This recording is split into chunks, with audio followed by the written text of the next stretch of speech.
కుటుంబంలో పెత్తనం సాధారణంగా భార్యకే ఉంటుంది. కానీ రాజకీయాల్లో మాత్రం ఆమె నామమాత్రమే. ఆమెకు పదవి ఉన్నా పెత్తనం మాత్రం ఇంట్లో పెద్ద అయినదే. వాళ్లే కాదు, కొంతమంది ప్రజాప్రతినిధులు పేరుకే ఉంటారు. పెత్తనం మాత్రం ఇంట్లో ముఖ్యమైన వాళ్లే చేస్తారు. ఆంధ్రప్రదేశ్లో కూడా పరిస్థితి అంతే. రాజకీయాల్లో కుటుంబ సభ్యుల పాత్ర కీలకంగా ఉంటుంది. కేవలం సంతకానికి ప్రజాప్రతినిధి అవసరం. ఆ తర్వాత ఏ పని కావాలన్నా ఏమి చేయాలన్నా కుటుంబంలోని పెద్దాయనే చేస్తాడు. ఈ తరహా రాజకీయాలు అన్ని పార్టీల్లోనూ జరుగుతున్నాయి. ఆ పార్టీ ఈ పార్టీ అని తేడానే లేదు. దేశవ్యాప్తంగా ఈ తంతు నడుస్తోంది. దీనిపై ప్రైమ్ 9 ప్రత్యేక కథనం.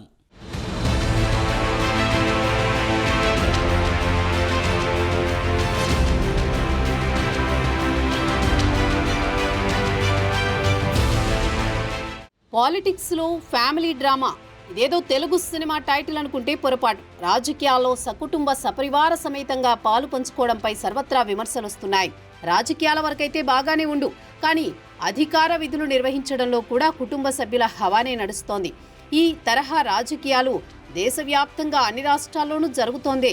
అందులేడు ఇందులేడు అని సందేహం వలదు. ఎందెందు వెతికినా అందునా కలడు అన్నట్లు ఆ పార్టీ ఈ పార్టీ అని తేడా లేదు. అన్ని పార్టీల్లోనూ ఈ తంతు కొనసాగుతోంది.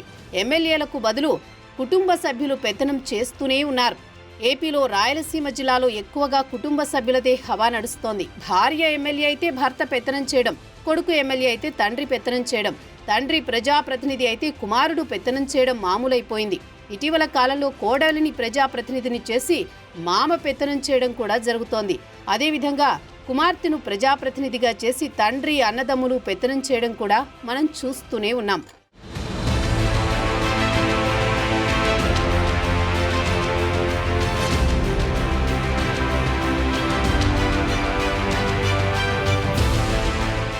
గతంలో ప్రజాప్రతినిధిగా ఉన్న భార్య స్థానంలో భర్త మండల పరిషత్, జిల్లా పరిషత్ సభలకు హాజరు కావడంపై పెద్ద దుమారమే లేచింది.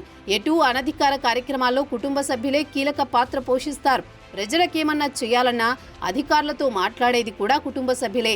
ఇంతవరకు అయితే బాగానే ఉంటుంది, కానీ అధికార విధుల్లో కూడా ప్రజాప్రతినిధి స్థానంలో కుటుంబ సభ్యులు పాల్గొనడంపైనే ఇప్పుడు చర్చ అంతా.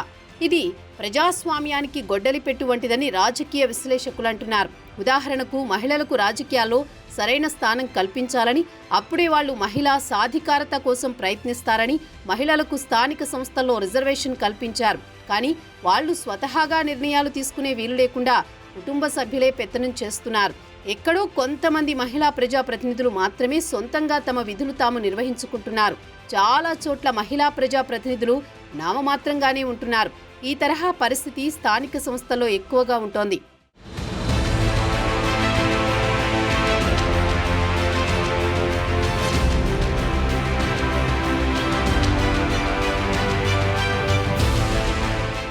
రాయలసీమ జిల్లాల్లో ఎక్కువగా ఎమ్మెల్యేల కుటుంబ సభ్యులు పెత్తనం చెలాయిస్తున్నారు.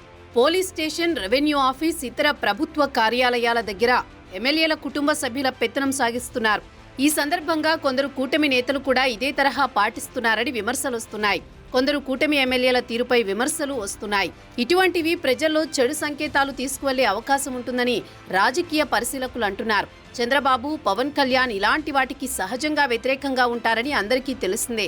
గతంలోనే ఇలాంటి నేతలను హెచ్చరించినా ఇంకా తీరు మార్చుకోవడం లేదని తెలుస్తోంది.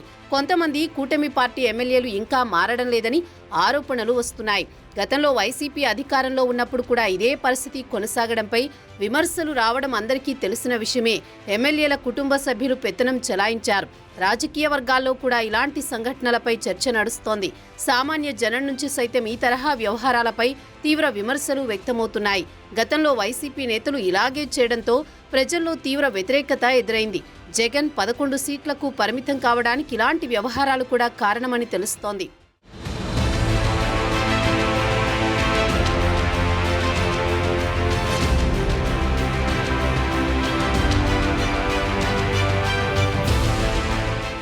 ఇప్పుడు కూటమి ఎమ్మెల్యేలు కూడా తమ సమస్యల కోసం ప్రజలు వస్తే తామే స్వయంగా అందుబాటులో ఉండి స్పందించాలి. అప్పుడే ప్రజల్లో ప్రజాప్రతినిధులపై నమ్మకం ఉంటుంది, పార్టీకి పేరు వస్తుందని కూటమి పార్టీల కార్యకర్తలు చెబుతున్నారు. ప్రజలు వచ్చినప్పుడు అందుబాటులో ఉండి స్పందించాలి.